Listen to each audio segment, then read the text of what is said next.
চলো সামনে একটা এনিমি চলে এসছে, মারি। ও ভাই, কিলটা চুরি হয়ে গেল।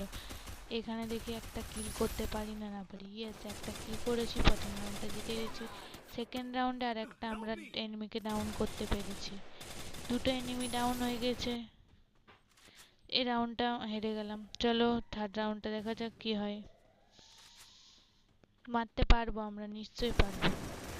পেরেছি মারতে। চলো নেক্সট দেখা যাক আর একটা এনিমিকে। কোথায় আছে, চলো যাই আমরা। ওইখানে পেছনে লুকিয়ে রয়েছে, আমি পেছন থেকে ধাপ্পা করে দিলাম ওকে। আরো দেখি মেডিকিটটা করার পর আরো এনিমিকে মারবো। চলো দেখা যাক কি হয়। ফাইনালি এই রাউন্ড 3টে কিল করে নিয়েছি। দেখা যাক। 4th রাউন্ড শুরু হচ্ছে। আরে